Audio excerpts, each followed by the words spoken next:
நாம எல்லோரும் ஏன் இன்ஜினியரிங் காலேஜே சேர்றோம்? ஐடி சம்பளத்துக்காக சில பேர், அமெரிக்கா வேலைக்காக சில பேர், அதிகமா வரதட்சணை வாங்கலான்னு சில பேர். ஆனா இன்ஜினியரிங் ஆகணுங்கிறதுக்காக யாருமே இன்ஜினியரிங் சேர்றது இல்ல. யாரோ ஒரு வெள்ளக்காரன் கண்டுபிடிச்ச சாஃப்ட்வேரை மனப்பாடம் பண்ணி கோடு எழுதி எக்ஸாம் எழுதி பாஸ் ஆகி வேலைக்கு சேர்ந்து அங்க ஆன்சைட் போய் அப்ரைசல் வாங்கி சொந்த ஊர்ல ஒரு லேண்டா வாங்கி இஎம்ஐல ஒரு வீட்டை கட்டி வீட்டுக்குள்ள கல்யாணம் கட்டி நமக்கு பிறக்கிற குழந்தைங்களுக்கு ஸ்கூல் ஃபீஸ் கட்டி எக்ஸாம் ஃபீஸ் கட்டி அதுங்களுக்கு ஒரு நாள் கல்யாணம் கட்டி கட்டின வீட்டுல ஒரு நாள் செத்து போறது. இவ்வளவுதானா நம்ம லட்சியம்? நான் பத்திரிகைகள்ல அடிக்கடி படிப்பேன். ஒரு கிராமத்து மாணவி சோலார் ஃபேன் கண்டுபிடிச்சிருக்காங்க. ஒரு செகண்ட் இயர் ஸ்டூடெண்ட் ஒரு வாட்டர் பைக் கண்டுபிடிச்சிருக்காரு. இந்த கண்டுபிடிப்புகள்லாம் 10 வருஷம் கழிச்சு எங்க காணாம போகுது? குடும்பம், வேலை, நேரமின்மை, பொருளாதாரம், இப்படி எத்தனை எக்ஸ்கியூசஸ் சொல்லி நம்மள ஏமாத்திக்க போறோம்? மெக்கானிக்கல் இன்ஜினியரிங்ல கிளாஸ்லயே டாப்பரா இருப்போம். வீட்ல தண்ணி மூட்டை ரிப்பேர் ஆயிடுச்சுன்னா என்ன பண்ணணும் தெரியாது, பிளம்பருக்கு கால் பண்ணுவோம். எப்படி படிக்கணும்ன்ற யோசனை விதைக்க வேண்டிய எஜுகேஷனல் சிஸ்டம் எப்படியாச்சும் படிச்சணும்ன்ற பயத்தை மட்டும் தான் விதைக்கிறது. டேய், நீ பெரிய இன்ஜினியரா வரணும்டான்னு நம்ம பையனை பார்த்து சொல்றோம். எப்ப வச்சோம் நீ சிறந்த இனோவேட்டரா வரணும்னு அவனை உற்சாகப்படுத்திருப்போம். Hey, last bench, get out of the class. Hey, I heard this theorem in 10 minutes. Classroom or fish market. Cricket விளையாடுற எல்லாரும் சச்சின் ஆக முடியாது.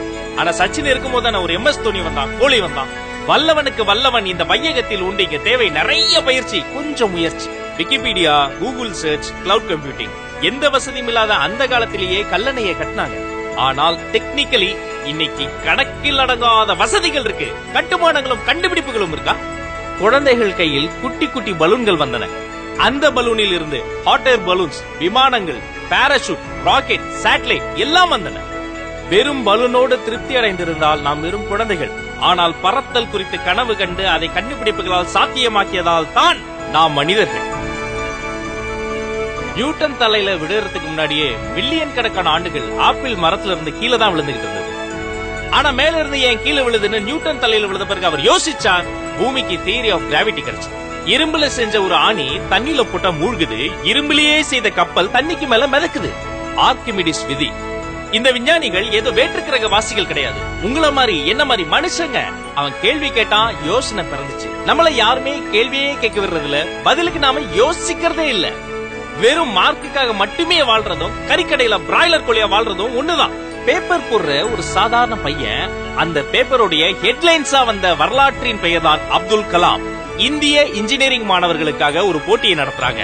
Agriculture, energy, water and environment, manufacturing technology and infrastructure, இந்த பிரிவுகள்ல பல புதிய கண்டுபிடிப்புகள் உங்ககிட்ட இருந்தா ஸ்கிரீன்ல தெரியுற இந்த வெப்சைட்டுக்கு போய் உடனடியா உங்க பேரை ரிஜிஸ்டர் பண்ணுங்க. ஃபர்ஸ்ட் பிரைஸ் ஜெயிக்கிறது மட்டும் வெற்றி கிடையாது. இத்தகைய புதிய முயற்சிகளில் பார்ட்டிசிபேட் பண்றதே ஒரு மிகப்பெரிய வெற்றி. அடுத்த நாட்டு விஞ்ஞானிகளின் கண்டுபிடிப்புகளை படிப்பது இருக்கட்டும், அடுத்த கண்டுபிடிப்பு நம் மண்ணில் இருந்தே பிறக்கட்டும்.